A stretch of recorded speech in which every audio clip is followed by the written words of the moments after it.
ಕಾಮುಕರ ಅಟ್ಟಹಾಸ ಹುಡುಗಿಯರಷ್ಟೇ ಅಲ್ಲ, ಹುಡುಗರಿಗೂ ಕಾಮುಕರ ಕಾಟ ಶುರುವಾಗ್ಬಿಟ್ಟಿದೆ. IT city ಪಿಜಿಗಳಲ್ಲಿ ಹುಡುಗರಿಗೂ ಕೂಡ ಲೈಂಗಿಕ ಕಿರುಕುಳವನ್ನು ನೀಡಲಾಗ್ತಾ ಇದೆ. ಎಲೆಕ್ಟ್ರಾನಿಕ್ ಸಿಟಿಯ ಬಾಲಾಜಿ ಪಿಜಿಯಲ್ಲಿ ಈ ಒಂದು ಘಟನೆ ನಡೆದಿದೆ.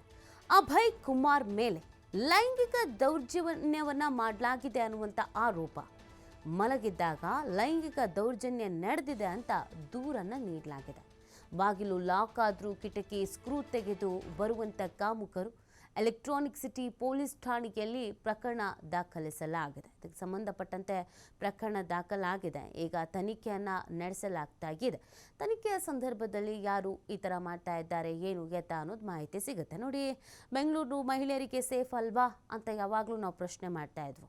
ಅಥವಾ ಹೆಣ್ಮಕ್ಳು ಹೊರಗಡೆ ಓಡಾಡೋದಕ್ಕೆ ಭಯ ಆಗತ್ತೆ, ಆ ಥರ ಸಮಸ್ಯೆ ಎದುರಿಸ್ತಾ ಇದ್ದೀವಿ. ಕ್ಯಾಬಲ್ಲಿ ಹೋಗೋದಕ್ಕೂ, ಆಟೋದಲ್ಲಿ ಹೋಗೋದಕ್ಕೂ, ನಿಂತ್ಕೊಂಡು ಬಸ್ ಕಾಯೋದಕ್ಕೂ, ಬಸ್ ಸ್ಟ್ಯಾಂಡ್ನಲ್ಲಿ ಇರೋದಕ್ಕೂ ಎಲ್ಲದಕ್ಕೂ ಕೂಡ ಸಮಸ್ಯೆ ಆಗ್ತಾ ಇದೆ ಅನ್ನೋದನ್ನು ಹೇಳಲಾಗ್ತಾ ಇತ್ತು. ಕೆಲವೊಂದಷ್ಟು ಪಿ ಜಿಗಳಲ್ಲಿ ಕಾಮುಕರು ಒಳಗೆ ನುಗ್ಗಿ ಅಲ್ಲಿರುವಂಥ ಮಹಿಳೆಯರಿಗೆ, ಯುವತಿಯರಿಗೆ ತೊಂದರೆ ಮಾಡಿದ್ದು ಇದೆ.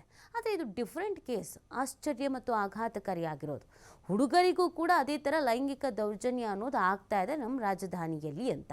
ಇದಕ್ಕೆ ಸಂಬಂಧಪಟ್ಟಂತೆ ನೊಂದು ಲೈಂಗಿಕ ದೌರ್ಜನ್ಯ ಆಗಿದೆ ಅಂತ ಹುಡುಗನೊಬ್ಬ ಕಂಪ್ಲೇಂಟನ್ನು ಕೊಟ್ಟಿರುವಂಥದ್ದು. ಪಿ ಜಿಯಲ್ಲಿ ಮಲಗಿರುವಂಥ ಸಂದರ್ಭದಲ್ಲಿ ಲೈಂಗಿಕ ದೌರ್ಜನ್ಯವನ್ನು ಮಾಡಲಾಗ್ತಾ ಇದೆ ಅಂತ. ಇದಕ್ಕೆ ಸಂಬಂಧಪಟ್ಟಂತೆ ಈಗ ತನಿಖೆಯನ್ನು ಮಾಡಬೇಕಾಗುತ್ತೆ.